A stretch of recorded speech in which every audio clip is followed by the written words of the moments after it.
Assalamualaikum warahmatullahi wabarakatuh. Nama saya Ayunda Dayani dari Geografi 2017 Universitas Negeri Jakarta akan menjelaskan tentang bagian-bagian alat ukur teodolit dan kompas. Terima kasih.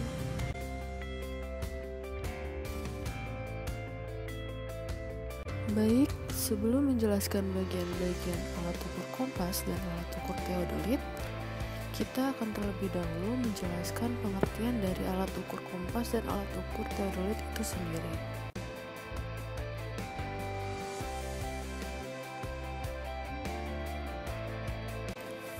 Apa sih yang kalian ketahui tentang alat ukur kompas dan alat ukur teodolit?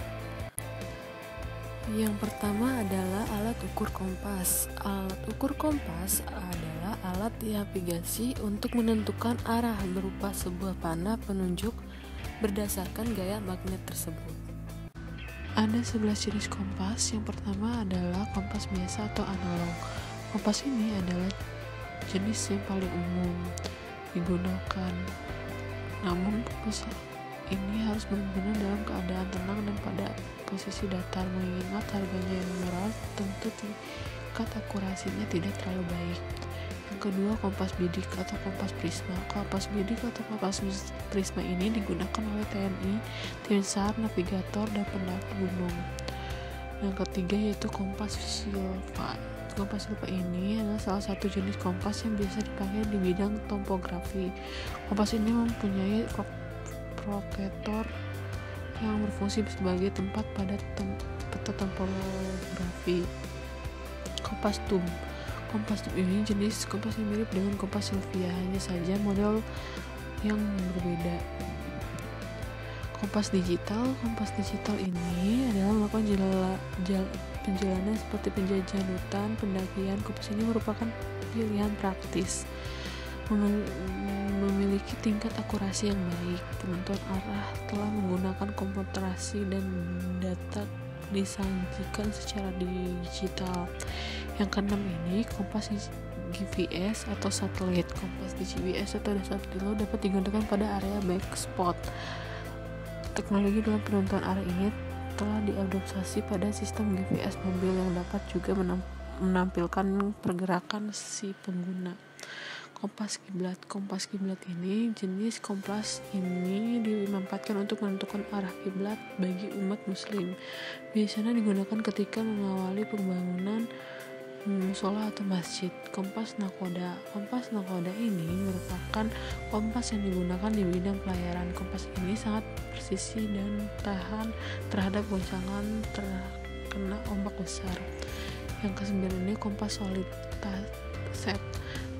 Teknologi ini merupakan jenis kompas yang tertanam di smartphone. Solid set kompas adalah perangkat keras yang juga diselamatkan pada beberapa benda lain seperti jam, seperti gadget lain yang memiliki fitur kompas. Yang ke-10 ini kompas astronomi. Kompas astronomi ini bagi para pegiat di bidang astronomi atau orang-orang di tengah menjalani daerah kutub. Jenis kompas ini sangat akurat dan memiliki fitur letak geografis jujur dan menentang. Yang terakhir itu giro kompas. Giro kompas ini adalah sistem kompas yang mampu mempertahankan orientasi dengan prinsip ketetapan momentum sudut sehingga tahan terhadap goncangan dan sangat presisi. Alat ukur kompas ini ada orang yang suka melakukan perjalanan yang merupakan pelengkap yang penting di kalangan militer ataupun kalangan masyarakat lainnya. Dengan adanya kompas ini sangat membantu sekali, terutama bila kita berada di suatu daerah yang sangat terpencil, seperti misalnya di hutan atau di gua yang di mana matahari dan binatang tidak dapat menunjukkan kemana tujuan. Dengan berpedoman pada jarum yang terdapat di dalam kompas, karena fungsi utama dari kompas adalah untuk menentukan arah angin, utama arah utara atau selatan sesuai dengan magnet yang digunakan. Kegunaan yang lain juga didasarkan pada penunjukan arah utara atau selatan. Yang kedua adalah alat ukur teodolit. Alat ukur teodolit ini adalah salah satu alat ukur tanah digunakan untuk menentukan tinggi tanah dengan sudut mendatar dan sudut tegak. atau sudut horizontal dan sudut vertikal. Alat ukur teodolit merupakan alat yang paling canggih di antara peralatan yang digunakan dalam survei. Alat ukur teodolit ini sering digunakan dalam bentuk pengukuran poligon, pemetaan situasi, maupun pengamatan matahari. Teodolit juga bisa berubah fungsinya menjadi seperti pesawat penyipat datar bila sudut vertikalnya dibuat 90 derajat. Alat ukur teodolit ini sering digunakan untuk menentukan sudut siku-siku pada perencanaan atau pembangunan fondasi. Teodolit ini juga digunakan untuk mengukur ketinggian suatu bangunan bertingkat.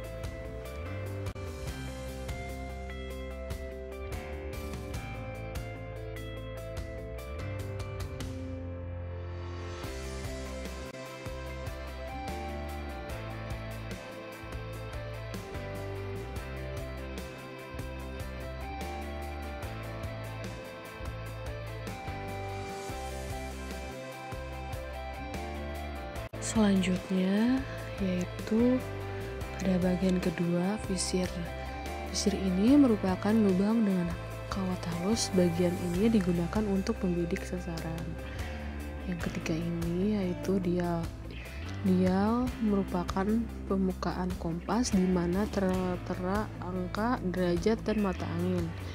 Pada bagian dial ini terdapat satuan derajat dari 0 derajat sampai 360 derajat dengan huruf NEWS yang merupakan arah mata angin.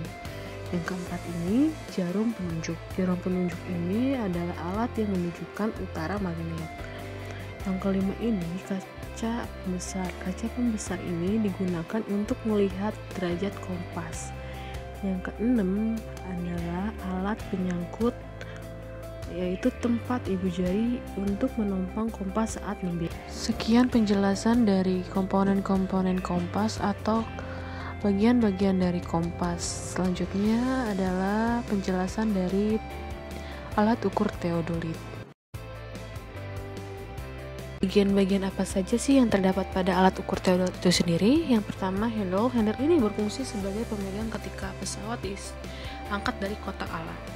Yang kedua yaitu teropong. Teropong ini berfungsi untuk membidik objek pengukuran pada pengukuran poligon maupun situasi, membidik rambu atau jalon.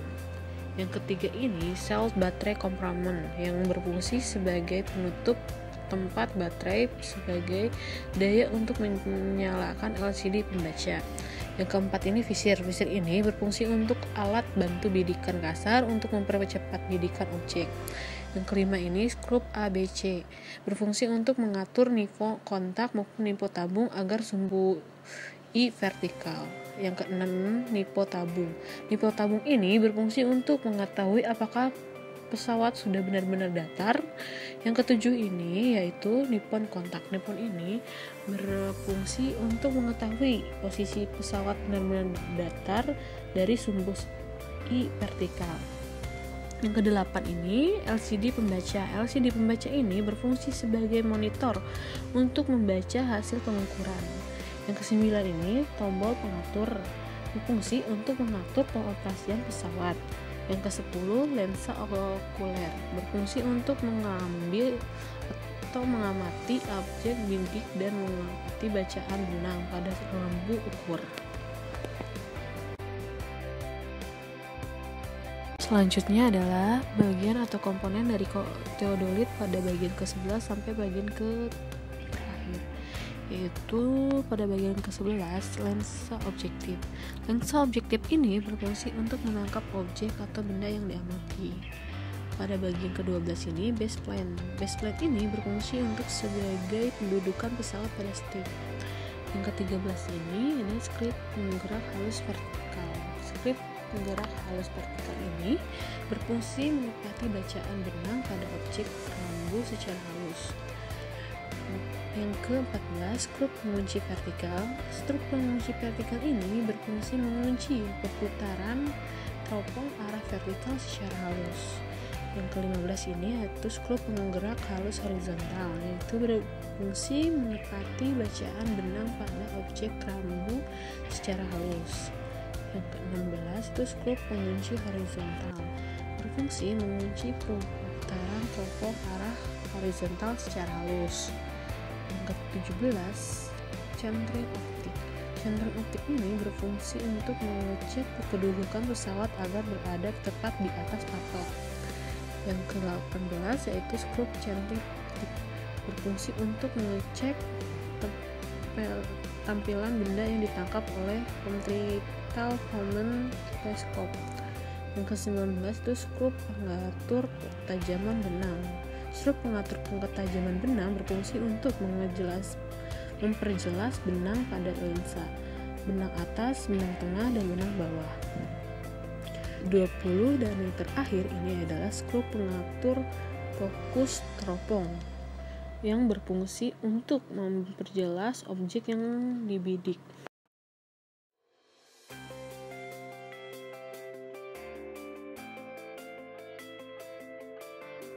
Sekian penjelasan mengenai bagian alat ukur kompas dan alat ukur teodolit. Terima kasih. Wassalamualaikum warahmatullahi wabarakatuh.